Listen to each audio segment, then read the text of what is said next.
Hey everyone, welcome back to the Guppy Garage. Today we're going to be doing water change on the entire Guppy Garage. Let's get going. Okay everyone, so what we're going to be doing is we are going to be doing a water change on 1, 2, 3, 4, 5, 6, 7, 8, 9, 10, 11, 12 tanks. And then we're going to be doing some water changes on this Betta barrack as well, along with just getting some of the crud out of the bottom of these containers. As you can see, it just kind of builds up throughout the week. But since we are running this on a full system, it does change water all day long, so these guys are nice and filtered out. But what we're going to be doing is we're going to be going through every one of these and doing a water change. What I use is I use just this siphon setup. I'll put the link below. Bucket from Walmart, a turkey baster for the Betta barrack, and then you're going to suck up all the poops, a pitcher from the dollar store, and I have this garden bucket. What I do is I fill this up with water, and then that way I can get into my tanks a lot easier without having to mess up what I've already done. And then we've got our trash can here, which is completely filled up with dechlorinated water. And then I was putting the heater in this because it was a little bit colder, so it's at perfect temperature now. So what we're going to be doing is we're just going to empty out about 10% of each of these tanks, 15%. And I do this every weekend. It is Sunday at 2:39, so let's get started. I'll show you the time again and see how long it takes us to do the water change on these 12 tanks and then the Betta barracks. Alright, so let's get started on this. It is 2:40 right now, so we're just going to move in our step stool and start getting the water pulled out of these. And also, if you guys haven't seen this before, I just have a nice craft room organizer here, and it works perfect for me because I can put a 5-gallon bucket right on top of there, and then I can siphon a lot easier on the higher tanks, and then I'll just put it onto the ground in the lower ones. So let's get going and get as many of these as we can done here in about, my guess is we can get it done in an hour. Sometimes it takes me a little bit longer, but usually it takes about an hour to get this going. So let's get started.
Alright, so it looks like my camera's dying, so what I'm going to do is I'm just going to fill this one up, and then I'm going to go get my plug, and then I'll plug you guys in so we're not missing anything. It's 3:15 right now, so we'll just take a pause on the clock, and come back with you guys plugged in, and then we'll continue going on the fish room water change here. So just bear with me a little bit while we get this last tank going, and then we'll get you set back up. I'll get the camera charging. Eternity later. Okay, so my big camera died on me. And of course, I only have one battery charged at the moment. So I'm just going to set you guys up on my GoPro here.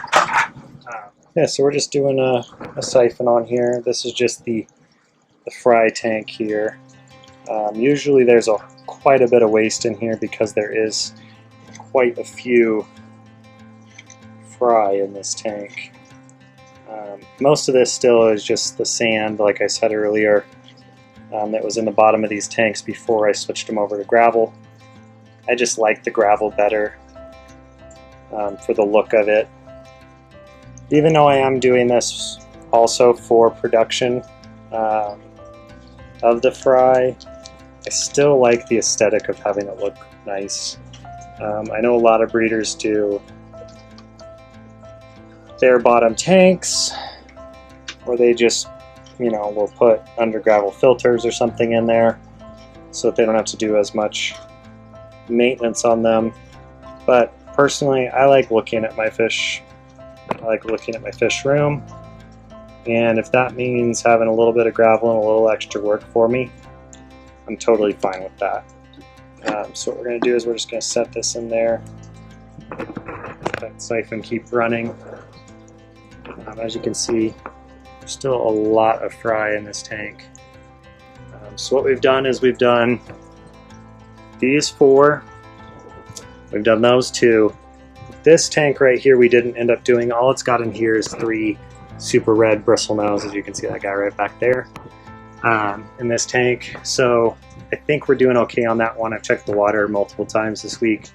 Everything seems to be okay. So we're just going to keep that one the way it is. We're not going to do a water change on that one. We're just going to do a water change on the rest of these 11 tanks. Well, actually 10 tanks, because this tank down here is empty. It's just got some snails and some, dying plants in there, some guppy grass and whatnot. And then we'll just do these 3 down here. This Betta fry tank over here is very dirty at the moment. Lots of algae in it, lots of debris. We are going to be moving these guys out into a 20-gallon long here pretty soon. So what I'm kind of doing is I'm just kind of letting them grow up a little bit more. No one's fighting anybody in here right now. We have quite a few males and quite a few females in here. We've got a few of the cellophane ones, which I think we're going to end up keeping a couple of those because the fiance really enjoys them. So we're probably going to end up keeping maybe this guy with the yellow spot on his back. We think he's pretty cool. He's got a yellow spot on the back and then a blue spot on his tail. So we'll probably end up saving him. But what we're going to do is we're just going to keep going down the fish room here. Just keep siphoning and keep putting new fresh water into each of these tanks. So right now we've done 4, 5, 6, 7 tanks. So let's just pour in some.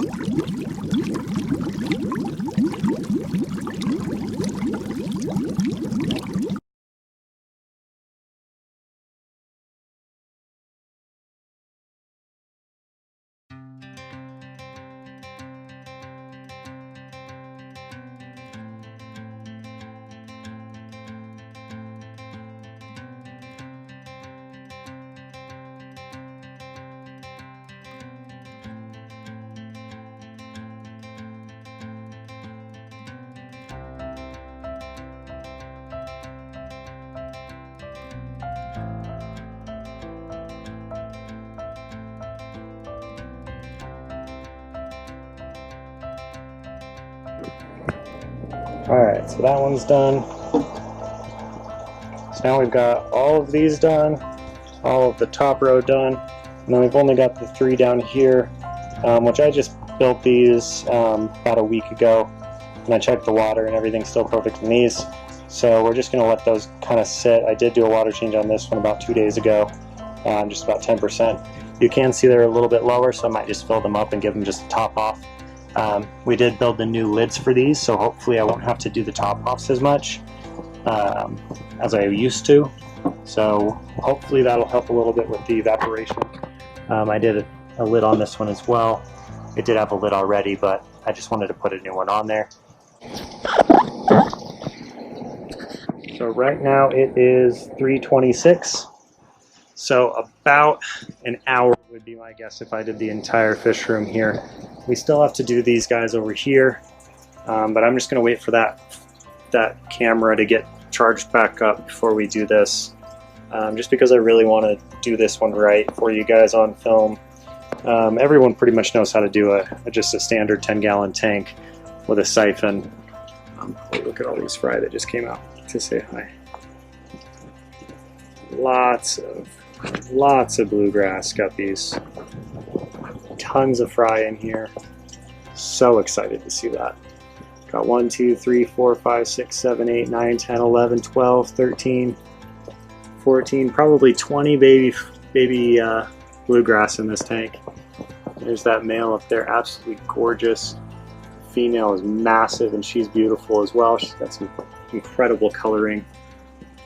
So what we're going to do is we're just going to wait for that battery to charge up on the Nikon, and then we'll come in and we'll do a cleaning on each of these with the better camera, so you guys can really see how to get this going. So you can see all these guys kind of just floating around in here. This guy is probably the biggest and most colored out of all of them.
So as you can see, we've done the entire Betta barracks. All of that debris we were able to get into one pitcher here. There's quite a bit of it, as you can see. And now what we're going to do is we're going to add more water down there to the filtration system pump box. And then that'll run all the way through the whole system again with fresh new water. So that's the Guppy Garage water change day. I usually do this every Sunday. I check my water throughout the entire week. Hope you enjoyed. Hope you learned something new about doing a water change. Please hit that subscribe button and that bell notification so that you know when I put out a new video. Hit that like. Comment down below if you have any questions for me. You can also reach out to me at Instagram at GUPPYGURU. And please check out our website, Salt City Aquatics, where you can find some of these bettas when they come available, and some of the guppies when they come available as well. Hope to see you there. Have a great day.